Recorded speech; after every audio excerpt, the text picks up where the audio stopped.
넘어갈 수 있을 것이고 이 부분이 결과를 다룰 거기 때문에 이 사전투표 투표함을 열어서 어떤 결과가 방송인이야? 굉장히 카메라 켜고 웃는 거야? 네, 지금 현지 시간으로 응? 0시, 우리 시간으로 오후 2시에 방송인이? 선골마을 딕스빌 노치에서 시작을 했고요. 내일 오후 3시까지 순차적으로 지역별로 이렇게 25시간 동안 투표가 진행이 됩니다. 그런데 지금 결과가 나오는 거는 조금 더 많이 걸리잖아요. 이게 사전투표 영향 때문인 거죠? 그렇죠. 아무래도 사전투표 중에 우편투표가 있기 때문에 이제 우편투표가 오면 그 부분에 대해서 분류를 또 하고 또 다시 열어가지고 이제 그 설명도 봐야 되고 다시 이제 카운트 돼야 되고 이런 부분들이 물리적으로 시간이 많이 걸리기 때문에 그런 것이고요. 또한 그와 더불어서 이제 또 재검표 가능성도 있는 것이고 어쨌든 초박빙 선거이기 때문에 우리가 예상할 수 있는 모든 시간을 지연할 수 있는 모든 시나리오가 다 현실화될 수 있기 때문에 굉장히 조심스러운 거죠. 언제쯤 우리가 승리하는 후보에 윤곽할 수 있을 것이냐 이렇게 보고 있는데 이거 제가 개인적으로 생각할 때는 2020년 같은 경우에는 사실 4일이 걸렸다고 그 보도가 나오고 있는데 바이든 후보가 이기는 건 언론이 공식적으로 선언된 4일이 걸렸지만 제 기억을 다듬어 보면 투표 개표를 시작하고 그 다음날 정도 됐을 때는 어느 정도 윤곽이 나왔어요. 그렇지만 언론에서 공식적으로 공개하기에는 굉장히 좀 민감한 부분이 있었기 때문에 좀 이렇게 시간을 두고서 재검 교재에서 재검표도 하고 이런 부분에서 이제 확인하는 작업이 있었고 시간이 걸린 거였거든요. 그러니까 이번에도 다른 전보다 훨씬 더 초박빙이니까 시간이 더 될 수 있다. 그리고 우편 투표가 이제 많이 활성화됐기 때문에 그 부분 시간이 더 될 수 있다 이렇게 볼 수 있고 보고 있지만 만약에 펜실베니아라든지 위스콘신, 미시간, 러스트벨트 지역에서 우리가 예상하는 것보다 격차가 좀 벌어져가지고 이게 남은 투표에 관계없이 우리가 어느 정도 윤곽을 알 수 있는 그러한 결과가 나온다면 예상보다 빠르게 전통적으로 사실 투표가 개표되고 그 다음날 새벽이면 우리가 그 승자를 알 수 있었거든요. 그거보다는 조금 더 걸리겠지만 그 다음날 정도 되면 어느 정도 윤곽이 나올 가능성도 배제할 수는 없다 이렇게 생각하고 있습니다. 예.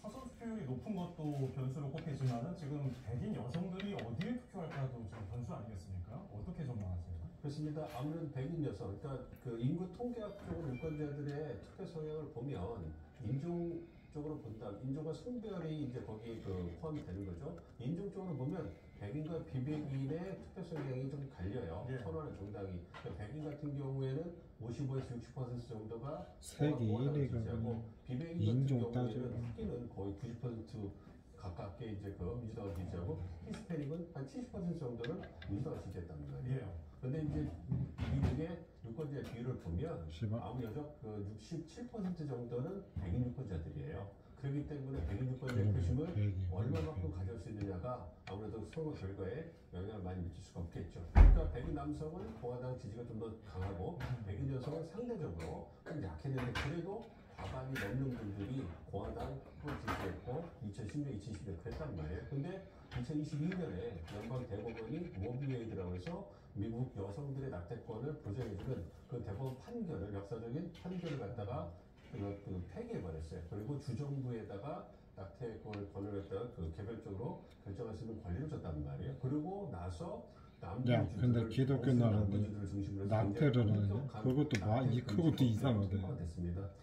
아니 죄 지은 사람은 사형이 없는데 낙태는 왜? 민주당이 선전하는데 여성 표심이 굉장히 중요하고 낙태권이라는 이슈가 지금까지도 그것도 못하게 하지 말아요. 이번에 낙태권에 대해서 굉장히 강하게 밀어붙이면서 승기를 잡는 그 이슈에 있어서는 그 낙태권을 승리하는 이런 모습을 보여줬거든요. 반면에 트럼프 전 대통령 같은 경우는 여성 표심을 거래해서 굉장히 유보적인 입장을 보여왔기 때문에 그 측면에서 얼마만큼 백인 여성 유권자들이 과거와 다르게 해리스 후보, 여성인 해리스 후보의 손을 들어줘가지고 낙태권을 갖다가 지키는 힘을 실어줄 것인가. 이 부분이 굉장히 관건이고 해리스가 강조한 낙태권이 얼마나 선거 승리에 도움이 됐을 것인가를 결정하는 데 큰 도움이 되리라고 생각합니다. 네, 우리에게도 잘 알려진 배우 줄리아 로버츠가 그러다 보니까 남편 모르게 해리스에게 투표를 하자, 이른바 히든 해리스를 광고해서 화제가 되고 있는데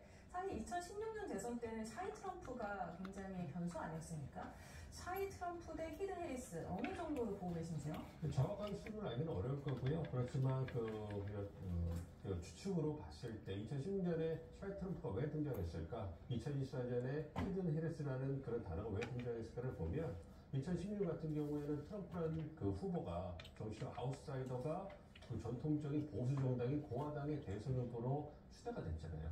그 부분에 대해서 어떤 그 주류 공화당 지지층들이 굉장히 반감이 많았어요. 불신도 많았고 그렇기 때문에 투표 당일날까지도 지지를 표명하지 않았던 분들이 꽤 있었어요. 그렇지만 투표함을 딱 열고 보니까 결국은 그 공화당 지지층들의 93, 4%가 트럼프 후보에 표를 던졌어요. 그러니까 여론조사 결과와 어떤 그 투표 결과가 괴리가 생길 수밖에 없었던 거죠. 그러니까 그것은 트럼프라는 사람을 잘 알지 못하고 엄마도 불신이 있고 맘먹어. 확신을 갖지 못했기 때문에 벌어진 현상이다 저는 그렇게 보고 있는데 이게 2016년, 20년, 24년 오면서 트럼프라는 사람에 대해서는 어느 정도 확립된 인식과 평가가 이제 그 구축이 됐기 때문에 2024년 같은 경우에는 샤이 트럼프 물론 촌에 사시는 농촌에 사시는 시골에 사시는 분들을 여론조사에 끌어들이는 게 어려움이 여전히 존재하긴 합니다만 그럼에도 불구하고 16년에 비해서는 8년이 지난 지금은 많이 샤이 트럼프가 사라졌을 것이다. 그러니까 즉 내놓고서 트럼프를 지지한다고 얘기하시는 공화당 지지층이 훨씬 많아졌다 이렇게 생각하고요. 반대로 해리스 같은 경우에는 해리스 후보 같은 다 경우는 할머니 가지고 있는 바이든이 1인자였잖아요. 그런데 갑자기 바이든 후보가 사퇴하면서 저는 정치적 처분이라고 얘기하는데 대통령 후보가 됐단 말이에요. 그러니까 민주당 지지 중에서 어쨌든 트럼프의 재집권을 막기 위해서 결집을 하고 있지만 그럼에도 불구하고 여전히 소수의 민주당 지지층은 좀 의구심을 갖고 있는 거예요. 확신을 갖지 못하는 거죠. 예. 그래서 그 부분 때문에 아무래도 선거 그 일이 다가올수록 트럼프 지지층들이 보다도 빨리 결집을 마친 거고 지금 이제 선거일을 앞두고 며칠 앞두고 일주일 전부터 그 분들이 다시 해리스 지지로 돌아가는 이런 모습을 보여주고 있기 때문에 아무래도 이번 선거에서는 샤이 트럼프보다는 히든 해리스 어떤 유축 유권자 더 많을 것이고 그 부분이 투표날에 얼마만큼 반영되느냐 이거에 따라서 어떤 표심에 표심 가릴 수도 있다. 그러니까 투표 결과가 가릴 수 있다 이렇게 생각을 하고 있습니다. 예. 미국 유권자들이 이번 선거에 대해서 스트레스를 많이 받고 있다는 그런 보도가 있더라고요. 그런 것 중에 하나가 4년 전에 대선 불복 사건이 아닐까 싶은데 이번에도 트럼프 전 대통령이 만약에 패배하게 된다면 그런 류의 뉘앙스를 표출할 가능성이 있다고 보세요? 가능성이 높죠. 그러니까 선거 불복을 할 가능성은 그러니까 트럼프가 이기면 불복을 안 하겠죠. 그래서 공정하고 법적으로 아무 문제가 없는 아름다운 선거였다 이렇게 얘기를 하실 텐데 만약에 초박빙 판세가 그대로 투표 결과로 이어져가지고 초박빙으로 패배를 한다면 예. 그렇다면은 그거에 대해서 당연히 불복을 하겠죠. 그러면서 이제 그래서 승복을 해야지 사실은 미국 대선이 끝나는 그런 관례가 있었는데 그 관례가 2020년에 깨졌단 말이에요. 그런 관례가 깨지는 게 또 다른 사례가 될 수 있을 것이고 물론 2021년 1월 6일에 있었던 연방의 폭동 사태 같은 그러한 끔찍한 사태는 벌어질 가능성이 희박하다고 보고 있습니다만 완전히 대비할 수는 없을 것이고요. 대신에 아무래도 법적 소송이라든지 정치적인 혼란을 일으키는 그러한 정치적 행보는 이어질 거라고 보고 있기 때문에 말씀해 주신 것처럼 미국 유권자들이 2020년을 이어서 2024년 정도는 덜할지라도 정치적으로 혼란한 모습을 보면서 자기들이 갖고 있었던 장기의 민주주의의 위대함에 대해서 다시 한번 회의를 품게 되는 그러한 부분이 되지 않을까 좀 생각하고 있습니다.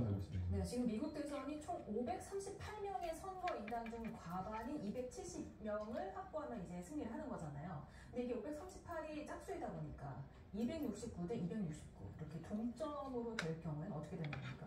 그 가능성을 완전 배제할 수는 없죠. 초박빙이니까. 그렇게 되면 재선거를 하지 않고 연방 하원에서 이제 그 승자를 결정하게 되는데요. 연방 상원이 아니라 하원에서 결정하는 이유는 미국의 그 정치 역사를 보면 처음에 미국이 건국하고 나서 연방 상하원 의회를 선출하는 방식을 결정할 때 하원은 유권자 투표에 의해서 상원은 주 정부가 추천한 인사를 갖다 간접적으로 이제 선출하는 그런 방식을 썼어요. 그렇기 때문에 하원이 상원보다는 정치적 정당성이 더 좋다. 왜? 이제 직접 선택하니까 이 부분에서 하원에서 그 중요한 결정을 하고 뭐 하는 거야 이놈아. 그래서 연방 하원에서 가만히 있으라고 이놈아. 컨틴전트 일렉션 해가지고 임시 선거를 내년 가만히 있으라고 이놈아. 실시를 하게 될 거예요. 그렇다면 뭐 하는 거야 이런 이게. 의회가 개원을 하기 때문에 됐죠. 그런 걸 본다면 새로운 의회 구성이 어디로 가느냐에 따라서 누가 유리한지를 알 수 있는 거죠. 왜냐하면 각 주가 한 표씩을 행사하게 됩니다. 예. 그 행사에서 과반을 퍼펙트한 후보가 나올 때까지 계속 투표가 반복되는 것이거든요. 근데 만약에 공화당이 하원을 장악한다면, 만약에 민주당이 하원을 장악한다면, 그렇다면 어느 후보를 찍을지 분명해지지 않겠습니까? 예. 그러니까 대선과 더불어서 연방 의회 선거도 주목해 봐야 될 이유가 또 여기 있는 겁니다. 그럼 이번 대선에 같이 치러지는 그 상원 선거에서는 어떤 당이 더 우세할 거라고 보시는 겁니까? 현재로서는 연방 상원은 민주당이 지금의 그 연방의 구성을 보면 상원은 민주당이 다수당이고요, 하원은 공화당이 다수당이에요. 근데 지금 진행되고 있는 그 레이스를 봐서 여론조사 결과를 보면 상원은 한국인 공화당이 이길 운동 가능성이 크고요. 하원은 정말 박빙입니다. 혼전이어서 알 수가 없는데 그렇기 때문에 뚜껑을 진짜 열어봐야 될 것 같아요. 한 몇십 개의 어떤 지역구가 경합주이기 때문에 거기는 정말로 다양한 이해관계가 대선보다 더 얽혀있기 때문에 그 결과를 알기가 어렵습니다. 그래서 하원을 누가 어느 당이 장악하느냐 이거에 따라서 말씀해준 260가 되면 대통령이 바뀔 수 있는 그러한 진풍경도 우리가 볼 수 있지 않을까 생각합니다. 네, 알겠습니다. 미국 대선에 대한 설명 민정훈 국립외교원 미주연구부 교수였습니다. 말씀 고맙습니다. 감사합니다.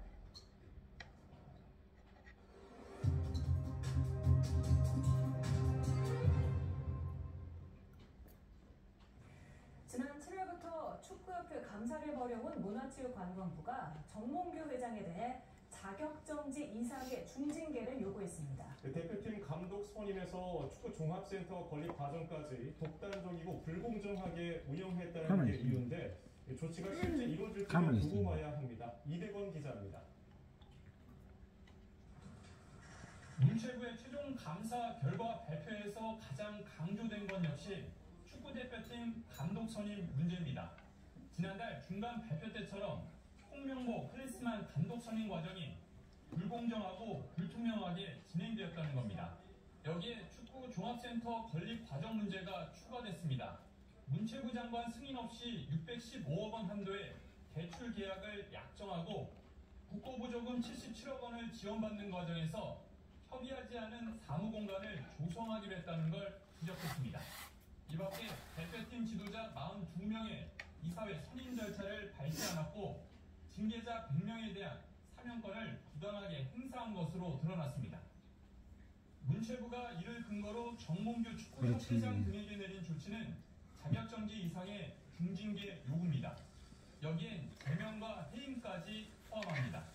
축구협회는 한 달 안에 징계 의결 후 결과를 통보해야 하지만 정몽규 회장이 버티는 상황에서 실제 이뤄질지 의문입니다.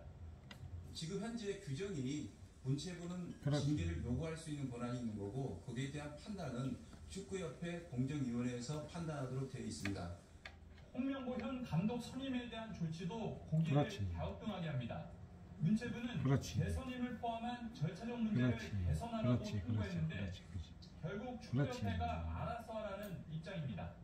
다시 절차를 밟아 홍 감독을 또 선임할 수도 있다는 의미입니다. 홍명보 감독과 체결한 계약은 축구협회가 그 계약을 유지하든지 변경하든지 취소하든지 모든 옵션이 있을 텐데요. 그것은 축구협회가 알아서 자율적으로 판단할 문제입니다. 축구협회에 대한 여론이 악화하던 지난 7월 시작된 문체부 감사는 이렇게 마무리됐습니다. 앞으로는 징계와 관련 조치 요구가 어떻게 이루어질지 지켜봐야 하는데 또 다른 논란이 일 수도 있습니다. YTN 이던입니다.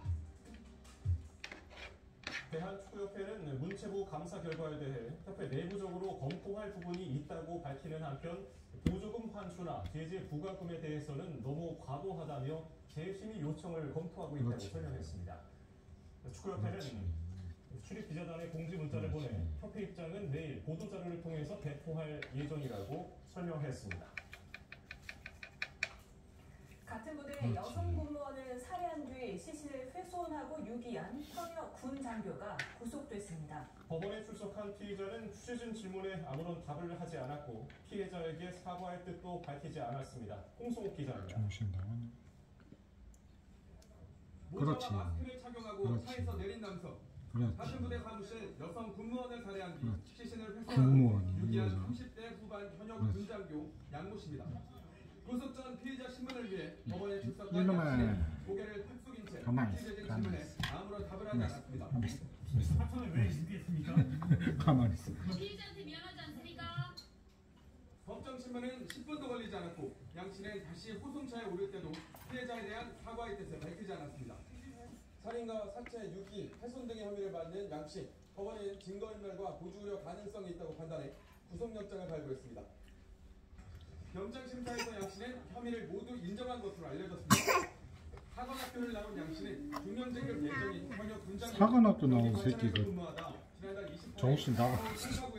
엘리트 아니야. 숨진 피해자 A 씨는 정신 나가. 과천 같은 부대에 근무하던 임기재 군무원 33살 여성으로 지난달 31일부로 계약이 만료됐습니다. 저런 애들이 나간 일은 지난달 25일 사안에서 말다툼을 벌였고 차라리 나 같은 사람은 A 씨를 목줄라 살해한 것으로 확인됐습니다. 저래서 공부하는 놈들보다 차라리 운동 잘하는 사람이 하지만 시신을 훼손하고 방에 유기한 뒤 떠오르지 않도록 돌덩이까지 넣는 치밀함을 보였고 의심을 피하려 피해자 휴대전화를 사용해 가족과 지인에게 메시지를 보내 그렇지, 범행을 그렇지. 은폐하기까지 했습니다. 그렇지. 이 피해자 가족과 지인에게 출근하지 않겠다 안부를 묻는 메시지까지 보내면서 범행을 은폐 시도를 했는데 새로운 원래 같은 직장에서 군인은 연애 못하는데 범죄라고 볼 수 있습니다. 경찰은 공분을 일으킨 잔인한 정신이 범죄에 나간 대한 거죠. 양 씨의 여자로 보면 안 여부를 되거든. 검토하고 있습니다. YTN 홍석 다른 부대면 상관없는데 같은 부대면 안 돼. 하루 사이 계절이 바뀐 듯 공기가 무척 차가워졌습니다. 그러니까 결혼할 때도 한 명은 딴 데로 가야 돼. 떨어지면서 대부분 지역에서 올가을 가장 추운 날씨를 보이겠는데요. 내일 서울 아침 기온이 3도로 오늘보다 3도에서 8도가량 낮아지며 더 추워지겠고 한낮에도 11도에 머물며 무척 쌀쌀하겠습니다. 근데 그만 뭐 대관령 영하 4도, 대천 영하 1도, 봉화 영하 세 번에 1도까지 떨어지는 등 일부 내륙 가만히 있어, 가만히 있어, 한반도에서는 가만히 있어, 가만히 있어, 가만히 있어, 가만히 있어, 가만히 있어. 가만히 있어, 가만히 있어, 가만히 있어. 가만히 있어, 가만히 있어. 맑겠습니다. 다만 충청이남을 중심으로 바람이 가만히 강하게 있어. 부는 가운데 충남과 호남 서해안에는 가만히 새벽 한때 가만히 약하게 비가 여기 주고 있네, 있고 여기. 추위 속에 내륙에서는 서리가 내리거나 물이 어는 곳이 있겠습니다. 또 가만히 강원 있어, 가만히 있어. 산간에는 내린 비와 눈이 얼어 가만히 있어, 도로 가만히 산얼음이 만들어지는 곳도 있겠습니다. 가만히 전기 입동이 모레는 이번 추위가 절정을 보이면서 또다시 올가을 최저 기온을 경신할 전망입니다. 날씨 정보였습니다. 그것도 많이 먹어. 초고나무.